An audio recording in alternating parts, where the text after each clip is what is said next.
Everyone.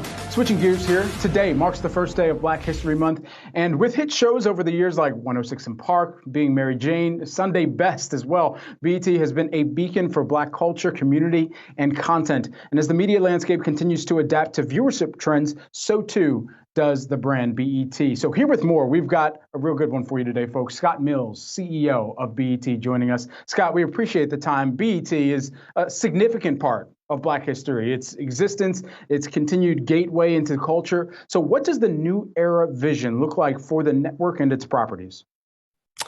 So first, thanks so much for having us here. We're thrilled to be here with you.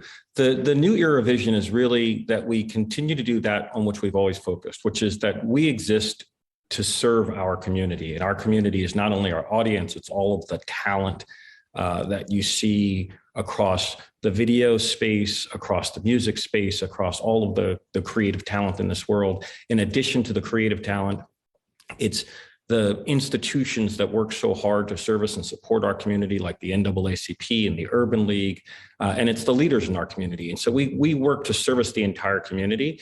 And in service of that community, we understand that we have to be everywhere that's important to our community. So we started as a cable network. We moved into the streaming space and now have the largest streamer serving Black audiences. We announced at the end of last year that we were creating our studio that's now supplying content to an array of buyers. And what we'll continue to do is focus on this idea that the opportunities exist for us everywhere where content, community, and culture intersect. And that BET thrives at those places, and we'll focus continuously on wherever those places arise to making sure we have large footprints. Scott, this is Emily here. You talked about a number of the businesses that BET has been in, from cable to streaming to your studios. Where do you think the biggest opportunity for growth lies right now for BET? The two big growth engines for us right now, streaming's been unbelievably the growth in streaming has been really extraordinary. In 2021, we generated nearly 100% growth just on the revenue side of that business. We generated 50% growth on the subscriber side of that business. And we expect that business to continue to grow as we continue to just add content to the service that resonates most with our community, and that our audience sees as a supplement, as a complement to all the other great content that's available on other streaming platforms. So that's a big growth driver for us.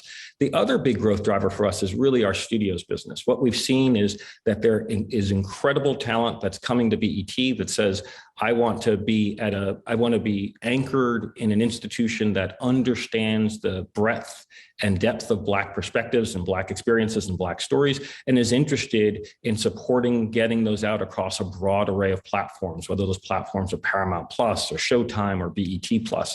So we see that as a very big driver. That service that studio has gotten a great deal of interest and support, both from the talent community as well as the buying community. So we see those as our two big drivers. You know, that's significant in terms of the subscription numbers that you were mentioning, that 50% growth. I would love to know the outlook, the forecast. Where are you targeting for, especially a BET Plus streaming service unit that you launched in September of 2019?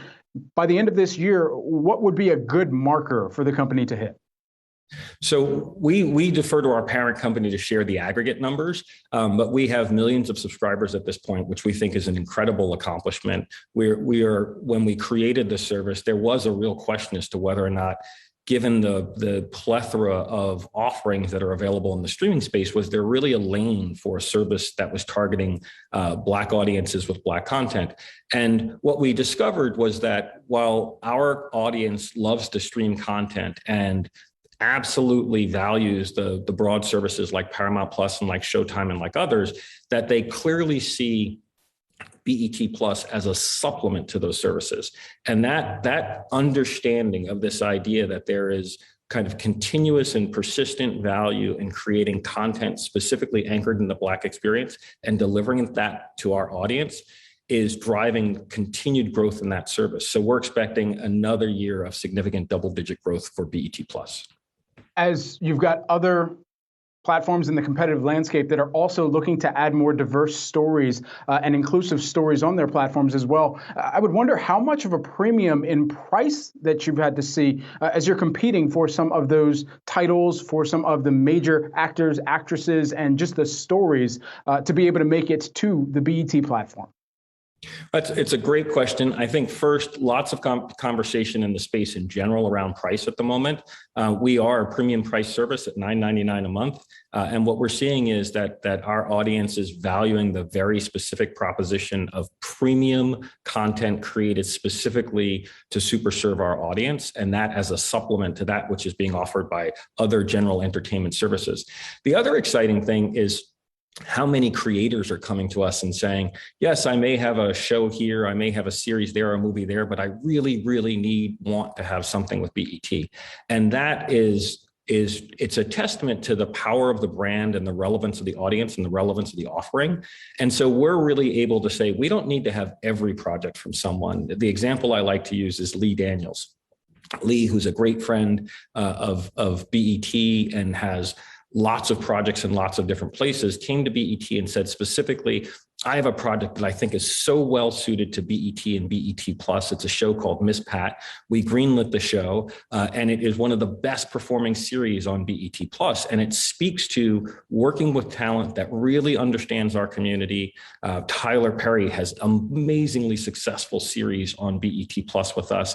And we have a number, Kevin Hart, we have a series coming up with Kevin Hart. It launches later this early, next week, I believe. It actually launches next week, Real Husbands of Hollywood. So what we're seeing is extraordinary talent is saying BET is an important part of our overall offering to the marketplace. And we're going to do deals with large streamers, we're going to do deals with large media companies, but it's critically important that we have presence with BET, and that's deeply resonating with our audience. Scott Mills, CEO of BET, taking the time here with us today. Thanks so much. We appreciate it. And we're going to be looking forward to some of those new content and titles that are coming forward as well.